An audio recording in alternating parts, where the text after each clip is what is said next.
Guys, it's Bryce. Thank you so much for helping us out this year with Bricktown Throwdown and volunteering to judge. This is going to be the dropout workout. This is happening at the Love Stage. We're asking you guys to be at the pavilion, or I'm sorry, at the Love Stage at 4 o'clock on Saturday. Toby's going to be your head judge, and he's going to help you get everything all set up and make sure you guys are set for success as we go through this. It's going to be a really fun one, and just to kind of understand how the logistics of this work. We're going to demo it, me and Jared and Espy. So it's going to start with all 3 athletes on the starting mat. 3, 2, 1, go. All athletes are going to move out to this center line. Now, we have a lot of duct tape in the gym, but there's only going to be one center line that's happening on the platform. One athlete will continue out and go into some devil's presses. Face that way for me, Jared, because that's how it'll become game time. Yeah. So they'll go down, touch their chest, come up, do a devil's press. We're looking for that lockout at the top. Show them one, Jared, where you clean and jerk it. That's going to be allowed. So, well, maybe do the whole devil's press. He didn't know he was going to have to do all this work. So he's down good. He comes up. He gets it to his shoulders, and then he gets it overhead. We're going to allow that, team. Okay? All right, so Jared does as many as he can. We'll say he does 24. Great job, Jared. He runs over here, tags me because I'm at the line. I can go down and finish the 25th devil's press. So that's how we'll go through. All right, now we're at the 25th one. I can either run to the handstand push-up station or maybe tag Espy and he goes to the handstand push-up station. Now, understand that this center line is still going to be where we transition. So the team is now behind the center line. So Espy goes into a couple handstand motions. We'll say this is a pro, so he's doing strict. Oh, yeah. He gets 1. He gets 2. He's tired. He's going to transition out. We run in. I'm going in. Okay?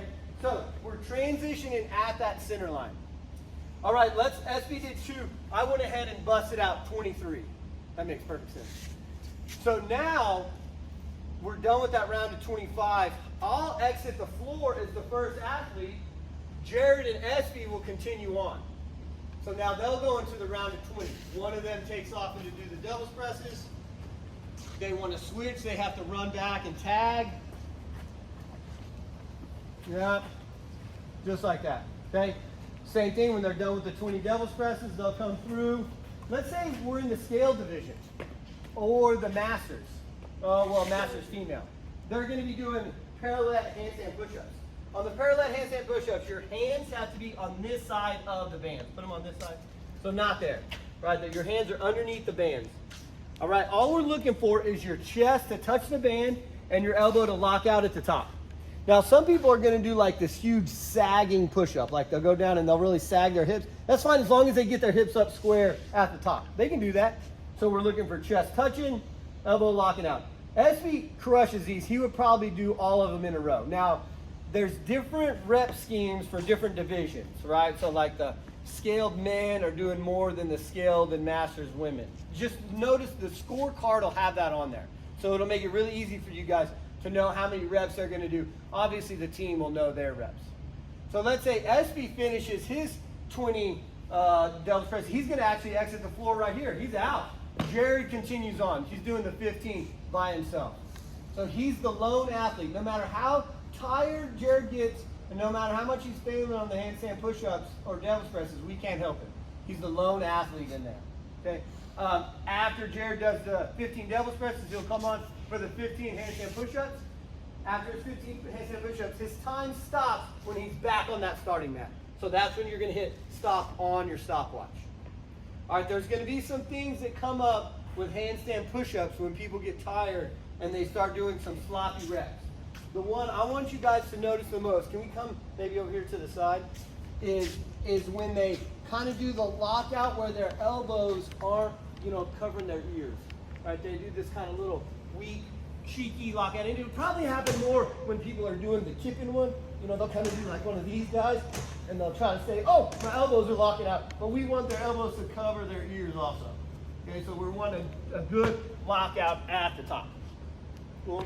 And butt can't be at the top. Yeah, butt can't be on the wall at the top. So what's Jared talking about? You can have your butt on the wall at the bottom when you're kipping, but when you're at the top, gosh, I think I can do it. Oh, he'll only be here. Flexible people will be like that. Okay. Cool. Hey guys, you got anything else? Oh yeah, the double press. Make sure they're actually on the ground and not on the dumbbells. Touching their chest to the floor. Yeah, their chest actually has to hit the floor. There will only be one of these 4x6 mats out there that they'll be doing their devil's press on, and we're going to want them to keep the dumbbells on the mat. So we'll probably say that if the dumbbells go off the mat, that they have to come back and do another devil's press. Yeah, so it'll be putting them back on the mat is going to be important. Cool? Guys, thank you so much. We'll see you on Saturday at 4.